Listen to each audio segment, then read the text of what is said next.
it just seems like there are a bunch of things floating around that do have to do with like culture and legacy that need to be, but I'm not sure if I've totally put my finger on what it is.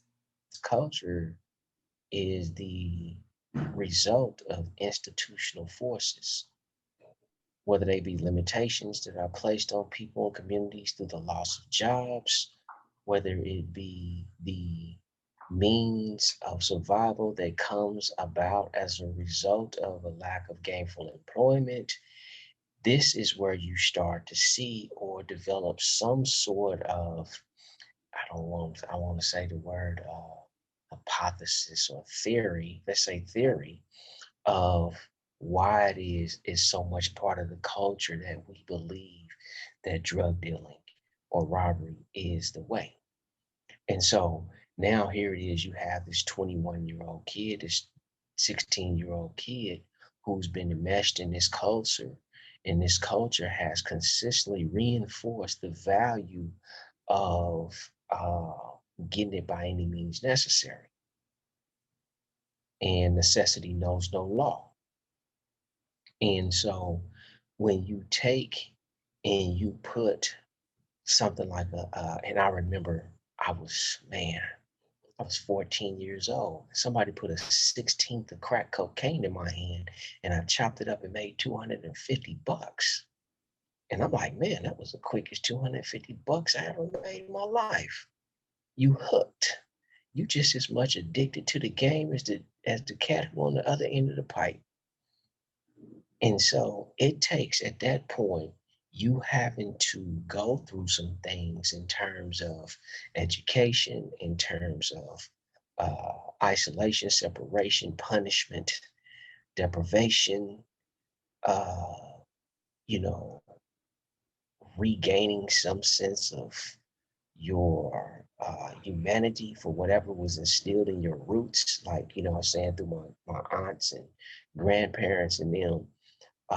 You start to look at things through a more mature lens. And that's especially when you start getting robbed and you're killing people and you're seeing your comrades dying and out here in these streets. And it's like, damn, do I want to be another statistic? And so you want to back up, and maybe you back up. Right. But so how do you, either through the world rebuild program or the other programs that you're working with at the organization, how do you how do you get the next generation of Black women, men and women there without having to isolate and punish and deprivate?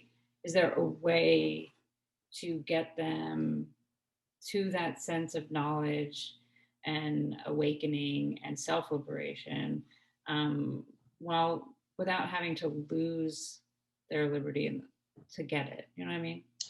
To answer that question is Killer Mike. It's my understanding that Killer Mike is a fairly successful entertainer out of Atlanta. Am I correct? Yeah. He has a platform that he doesn't even, and maybe he realizes it, maybe he doesn't. I'm pretty sure he does. And it's the same thing with cats like E-40. It's the same thing with cats like Too Short. These guys are the pulse of the culture that we're talking about. These guys are the instruments of the culture. These are the ones who have the influence to say, okay, let's get E-40 talking about his wine distilleries and his businesses that he runs, as opposed to the bullshit that he rapping about to entertain these dudes. And I'm like, real talk, real talk. And if you put this out there so 40 can hear me, I'm like, 40, they need to hear the real. They need to see what goes on behind the scenes, because that's the conversation I have with these youngsters all the time. I said, yeah, man, y'all listening to Mozzie and all that. I said, and he talking all that shooter, kill 'em up stuff that y'all can easily relate to. But the reality is, behind closed doors, Mozzie is talking to executives about, the marketing plans for his next album, the royalties he's getting off the percentages, and the Spotify accounts, and all that type of stuff that he's setting up to generate these revenues and promote his business, legitimate business, and you not even plugged into that part of the game.